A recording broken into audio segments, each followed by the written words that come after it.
Esiet sveicināti! Piedāvājam Kurzemes televīzijas sagatavotās ziņas no Ventspils. Studijā Solvita Demante. Laiks, kas vēsturiski uzskatāms par politiski un ekonomiski veiksmīgu, ir Kurzemes un Zemgales hercogistes posms Latvijā. Hercogistes 450 gadu atcerē Ventspils pilī aizvadīta starptautiska konference, izdota pastmarka un atklāta izstāde. 17. gadsimtā tieši Ventspils pilsēta bija hercogistes ekonomiskais centrs, tāpēc piemiņas pasākumi notiek Ventspilī. Kurzemes un Zemgales hercogistes 450. piemiņas gada dienas vairāk pasākumi aizvadīja tieši Ventspilī. Tam ir savs iemesls – hercogs Jēkabs, ko kurzemnieki uzskata par īpašu personību. Hercogs dzimis Kuldīgā, un viņa valdīšanas laikā visa Kurzeme piedzīvo neredzētu ekonomisko izaugsmi. Šajā laikā tika būvēti kuģi, atvērts amatnieku darbnīcas, un tas ir vienīgais vēstures periods, kad Latvijai bijušas pat savas kolonijas. Hercogistē veltītās pirmās dienas pastmarkas zīmogošana notika Ventspils muzejā, kur savu unikālo pastmarkas eksemplāru saņemt bija sabraukuši filatēlisti no visas Latvijas. Dzīvoju visu laiku Vācijā. Un tagad ar kuģi no Travomindis līdz Ventspilē 2 nedēļas apakaļ pārceļos uz Rīgu dzīvot. Ar kuģi braucīja. Vācijā ir populāra pastmarku kolekcionēšana? Jā, es Vācijas krāju un Latvijas arī.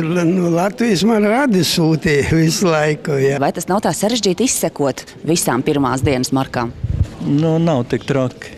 Mums mēnesi 1, 2 reizes iznāk Latvijā, tā kā nav tik traki. Tad man jājautā, cik liela ir jūsu kolekcija un cik gadus jūs viņu vācat?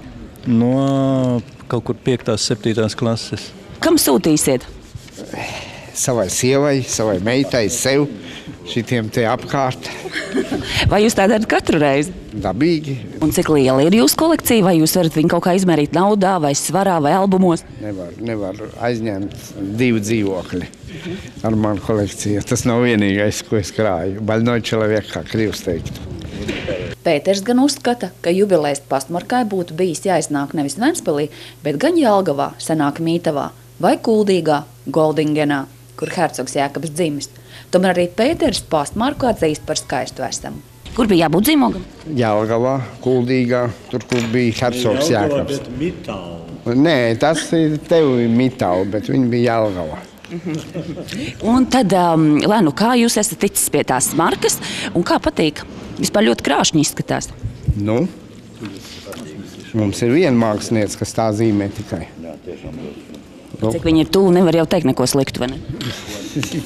Jā, arī taisnība. Kurzemes un Zemgales hercogiste 450.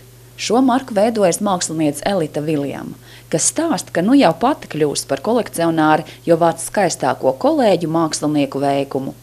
Elita Latvijas pastam zīmējuši daudz un dažādas sērijas. Rīkoju konkursu, un būtībā es šajā konkursā piedalījos, dabūju 3. vietu un ar tādu tēmu kā Latvija brauciet jūriņā.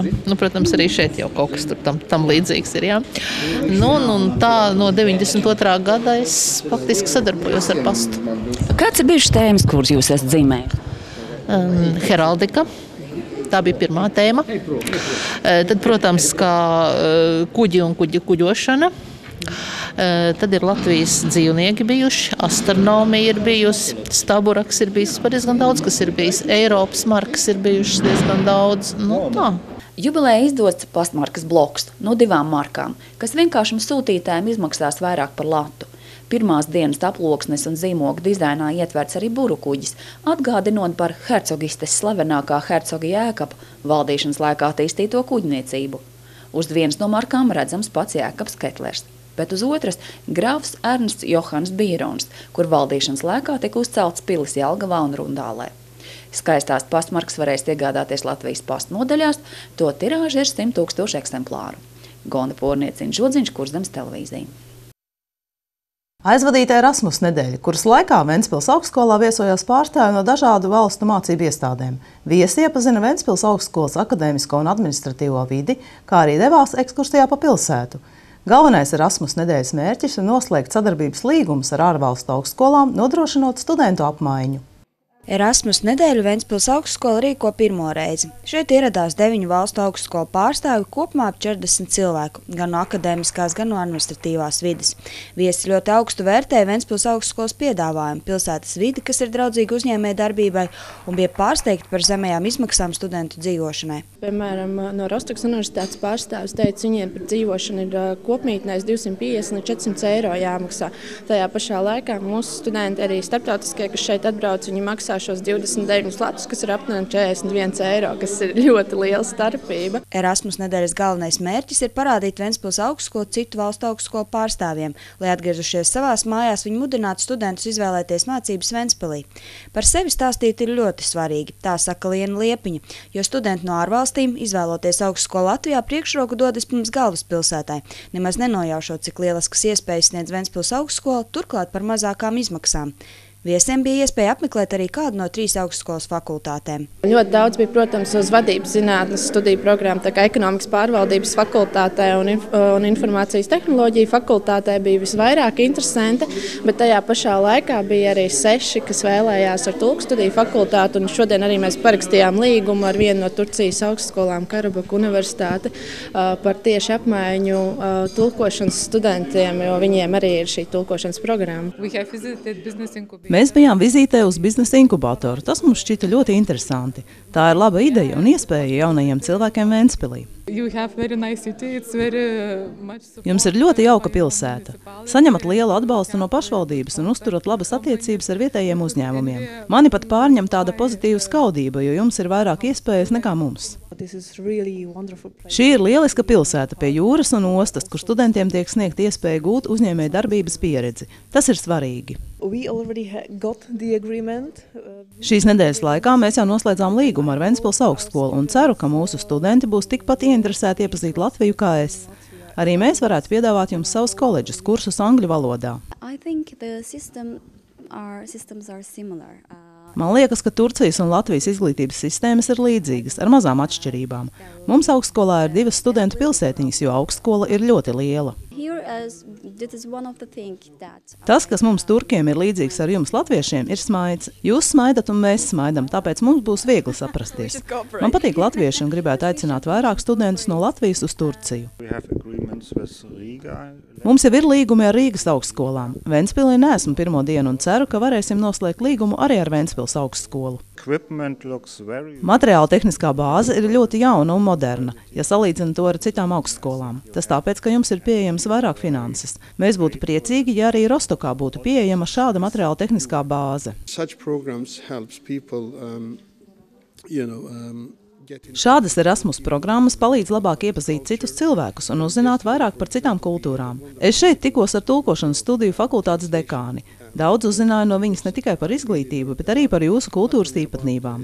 Es veicu piezīmes un, kad atgriezīšos Turcijā, par to visu uzrakstīšu rakstu. Jautāsiet, kāds labums augstskolai no ārvalstu studentiem, kas ierodas apmaiņā? Ja students pavada pusgadu vai gadu Ventspils augstskolā, tad ieguvēji ir paši studenti, jo vide, kurā norit mācības un ikdiena, kļūst internacionāla. Turklāt, ja ārvalstu studentam iepatīkas Ventspils augstskola, viņš var atgriezties šeit uz maģistrantūras pilnlaika studijām, kas ir par maksu. Erasmus nedēļas laikā Ventspils augstskola noslēdza 20 jaunus līgumus studentu un darbinieku apmaiņai. Pieteikšanās studentiem notiek jau šajā nedēļā, un Erasmus apmaiņas augstskolas sarakstā ir arī tās, ar kurām noslēgta līguma Erasmus nedēļas laikā. Gita Mārtiņsone, Andrejs Kulīgins, Kurzemes televīzija. Septembra beigās 50 gadi atzīmēs Ventspils 2. pamatskola. Šai mācību iestādē ir sava vēsture, tā vairāk kārt mainīts nosaukums un pat status. Šobrīd tā ir progresīva skola, kurā tiek ieviestas jaunākās tehnoloģijas. Absolventi tiek aicināti saulaicīgi pieteikties salidojumam. Bērzu ielā 54. 1962. gadā 25. augustā durvis vēra Ventspils 3. 8-gadīgā skola, kurā mācības notika krievu valodā. Tikai 1990. gadā šī skola tika pārdēvēta par Ventspils 2. 9-gadīgo skolu. Jau citā statusā skola darbojas no 2001. gada. Tad tā kļūst par skolu, kurā mācības norit gan latviešu, gan krievu valodās. Tomēr tā vēl nav visa vēsture. Pēc 2 gadiem skolas vadībai tika dots uzdevums pāriet uz mācību procesu tikai un vienīgi latviešu valodā.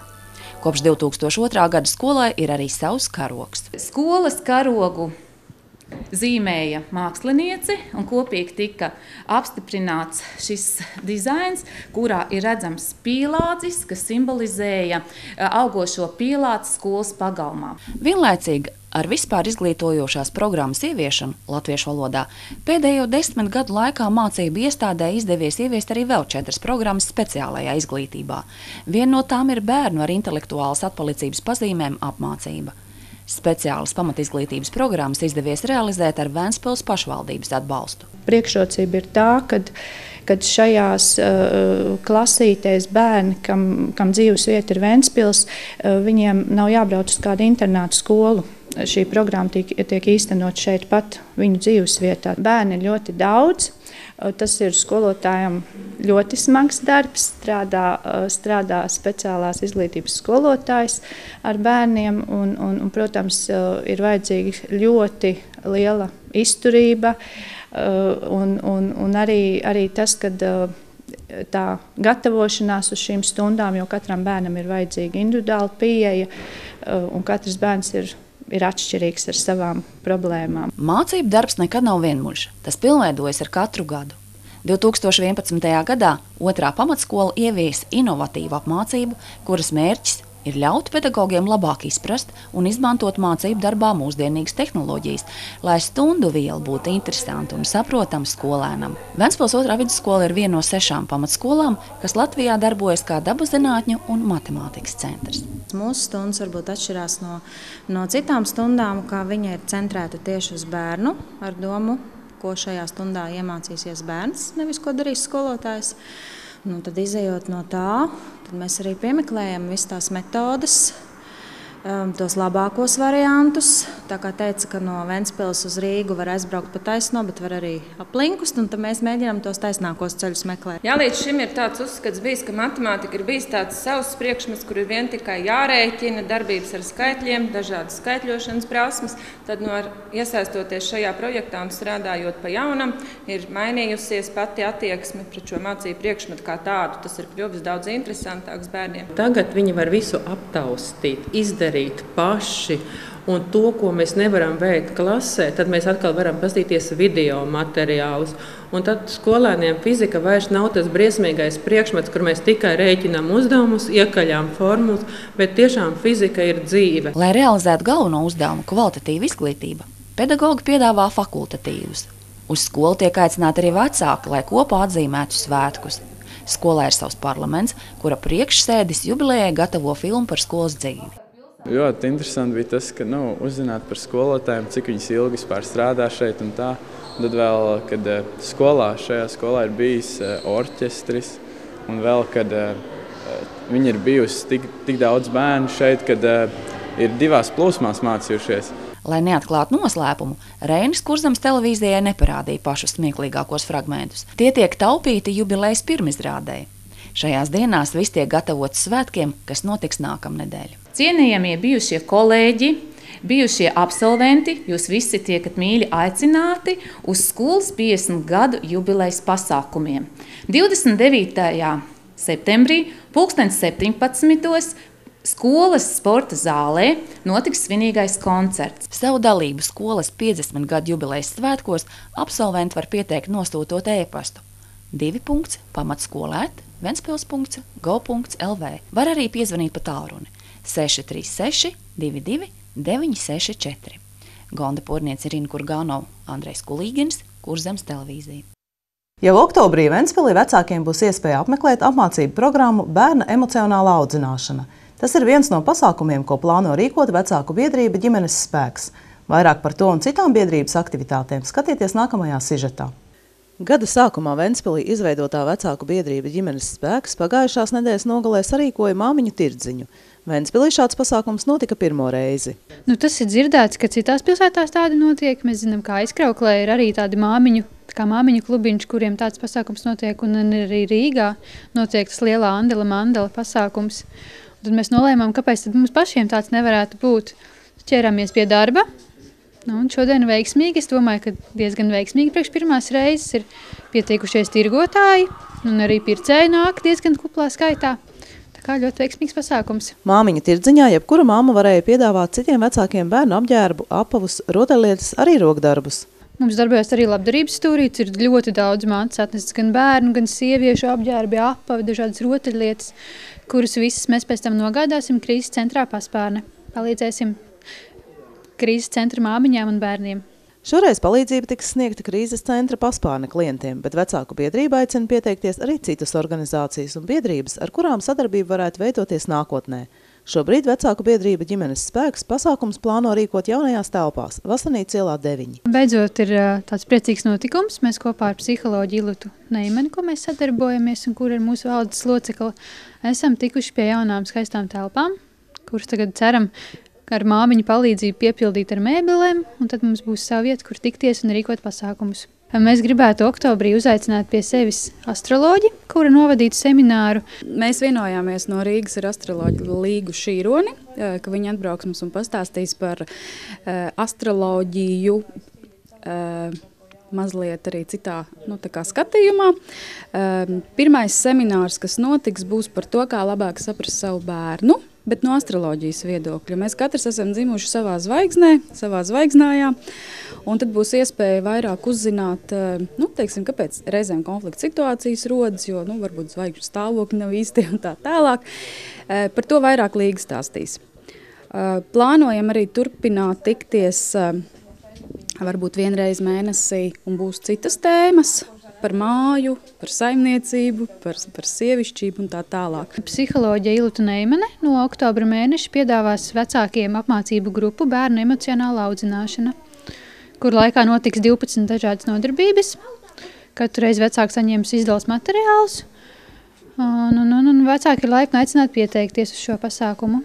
Apgūstot šo programmu, vecāki saņems atbildes uz daudziem būtiskiem jautājumiem. Manuprāt, šī programma vispār ir unikāla, jo katrs solis ir saistīts viens ar otru.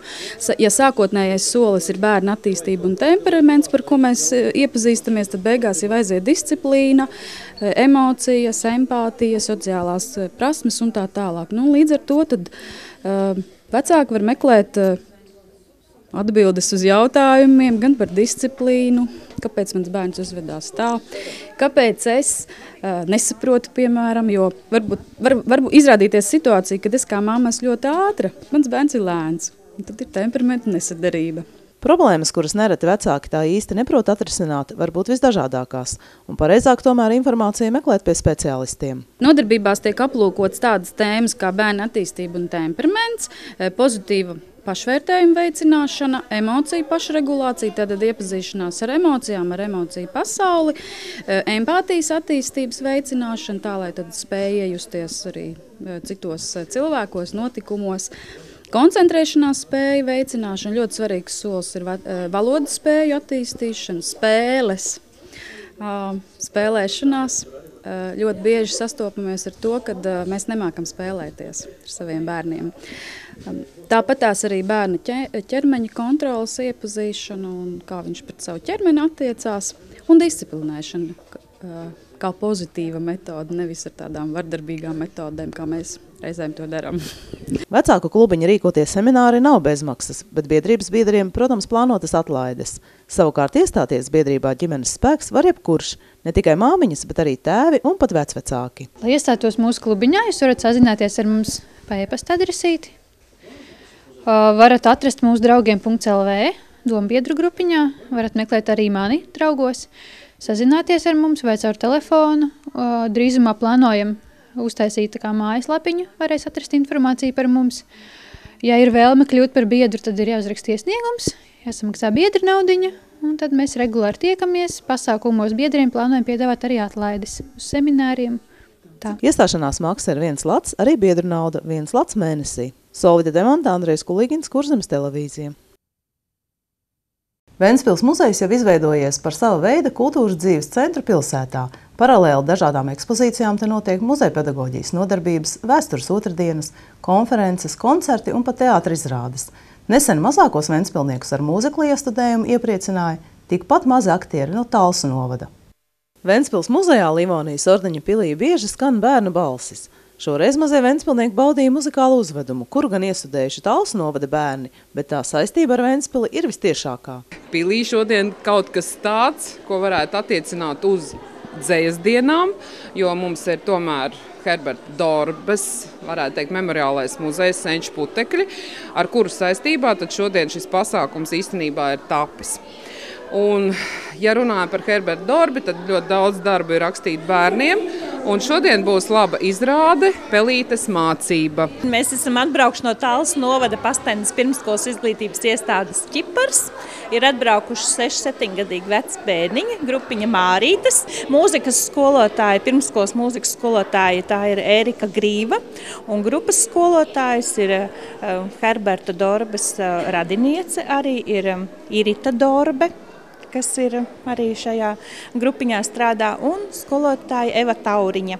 Pastendes bērnu dārza Ķipras audzinātāja šim Marīšu grupiņai ir uzvārdā Dorbe, bet tieši saistībā ar rakstnieku Dorbi viņi nevar atrast, bet viņi senči nāk no mūsu puses no Ugāles, bet rakstnieks Dorbe nāk no Zlēkām, tā kā gan jau, ja tālāk pameklēt, kaut kur būtu šī te saistība.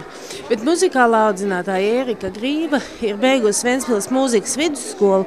Viņas skolotāja Aija Bumbiera, literatūras skolotāja, bieži Ērika ar pārējiem kursbiedriem ir veduši ciemos pie rakstnieka Dorbes uz viņa mājām Ērgļu ielā, kur tagad iekārtots muzejs.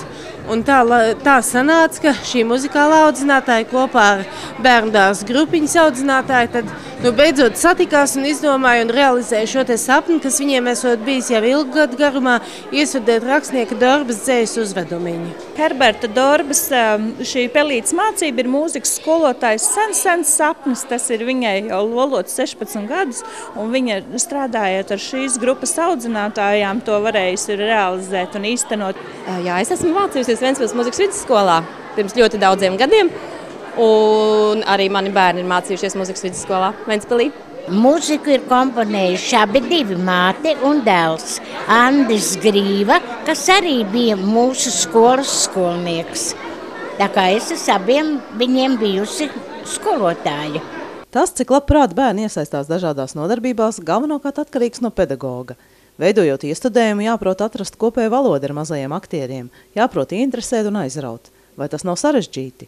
Iestudēt nav sarežģīti, ja tikai paši mēs to vēlamies, un tāpēc jau mēs esam pieaugušie, kas strādājam ar bērniem un mācam, un radam to, lai bērnam būtu prieks to darīt. Un es domāju, ka sarežģīti nav, ir tikai vajadzīga uzņēmība, un bērni jau ir pretim nākoši un atbalstoši, kas visu to iznes. Tas ir brīnišķīgi. Ļoti labi. Tas ir labākais darbs, kādu var vēlēties. Tas no tīras sirds. Iespējams, ka mūzikls Pelītes mācība tiks rādīts arī citviet, ne tikai Ventspilī. Tas nebija ieplānots kā koncerta pasākums, bet tā laikam ir sanācis, kad viņš būs kā koncerta pasākums, jo izrādās, ka visi grib to redzēt. Mēs Talsos vēl citiem bērndārziem to rādīsim. Pastendes bērnu priekšnesumu Ventspils muzejā Limonijas ordeņu pilī noskatījās 8 grupiņu mazuļi no vairākiem Ventspils bērndārziem. Solvita Demante, Andrejs Kulīgins, Kurzemes televīzija. Sestdien Minhenē sākās festivāls Oktoberfest, uz kuri ierodas alus cienītāji no visas pasaules. Arī Ventspils pievienojas šiem svētkiem. Vācu kultūras biedrība jau 5. gadu aicina iedzīvotājus uz alus kausu tirgus laukumā, lai iepazīstinātu ar vācu tradīcijām. Ventspilniekiem nebūtu nav jābrauc uz Vāciju, lai saprastu, kas tad ir Oktoberfest. Šie svētki tiek atzīmēti arī Ventspilī. Protams, ne tik plašā mērogā kā Minhenē, bet toties ievērojot visas tradīcijas. Mūsu festivālam jau 5 gadi. Iedzīvotājā attieksme pret šiem svētkiem ir atšķirīga. Citiem patīk šīs mūsu valstī jaunās tradīcijas, citiem šie svētki ir sveši. Ir cilvēki, kas viņus tiešām uzņem ļoti pozitīvi un kas par viņiem priecājas. Ir mūsu pulkā un var just, piemēram, vakar. Jutām, kad ir īsti svētki Oktoberfest. Tāda mierīga, skaista, gaisotne, mājīga.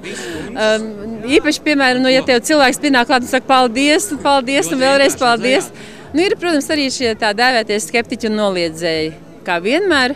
Protams, Ventspilī nevar pieturēties pie visām Oktoberfesta tradīcijām, bet galvenais orķestris no Bavārijas šeit ir vienmēr. Mēs tiešām labprāt ierodamies šeit jau 5. gadu. Tas mums sagādā lielu prieku, ka mēs varam šeit ierasties. Un pie tam ir pavisam jauna pieredze šeit, salīdzinot ar to publiku, kas ir Vācijā. Mums šķiet, ka Vācijā publika no mums vēlas tādu vienkārši noskaņu, labu garu stāvokli vispārējo, bet šeit var redzēt, ka cilvēki ir ieinteresēti labai mūzikai.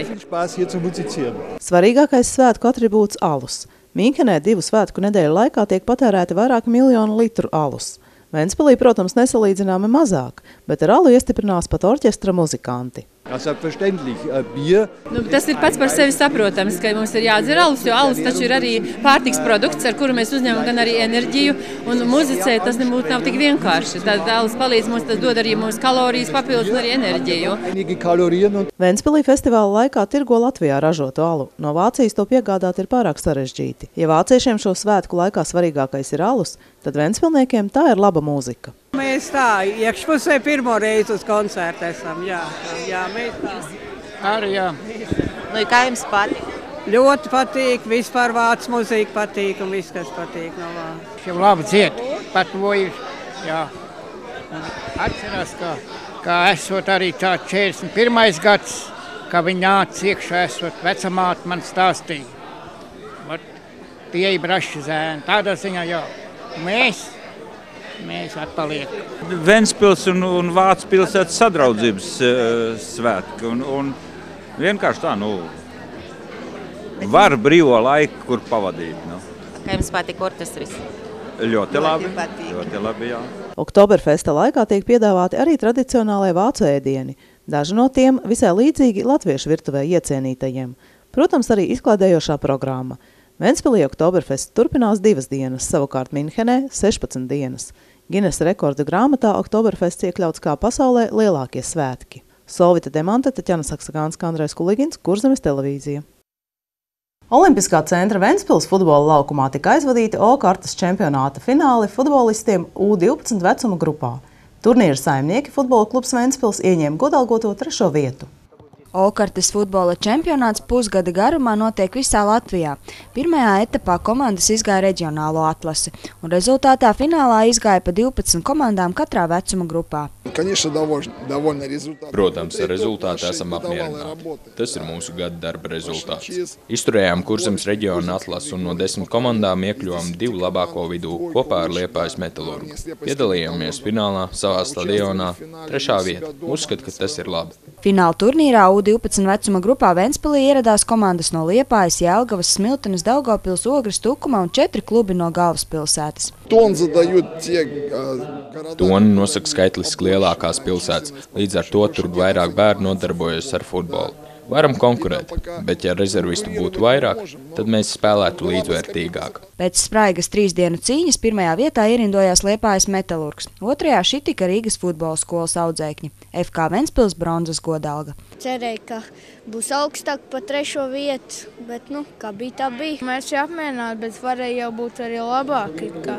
Mēs cerējām uz 1. vietu, bet nesanāca, ko mēs gribējām. Tas ir kolektīvs. Visi viens otram palīdzam. Tradicionālas pēcbalvas ieguva labākie čempionāta spēlētāji no dažādām komandām. Viņu vidū arī Ventspilnieku komandas kapteinis Mārtiņš Veckāgans. Par to, ka es ir labākais turnīra pusēks, es labākais. Čempionāts noslēdzies, bet ar to vēl viss neapstājas. Jaunajā sezonā sagaidāmas ievērojamas pārmaiņas. Bērniem apmācību process turpinās visu gadu. Nedaudz atpūtīsimies un atkal trenēsimies. O-kartas čempionāts futbolā notiek 9 vecuma grupās vecumā no 9 līdz 19 gadiem. Dažās uzvarētāji jau noteikti, bet citās cīņa vēl turpinās. Turnīrs noslēgsies 31. oktobrī. Gita Mārtiņsona, Julija Kostenko, Andrejs Kuligins, Kurzemes televīzija.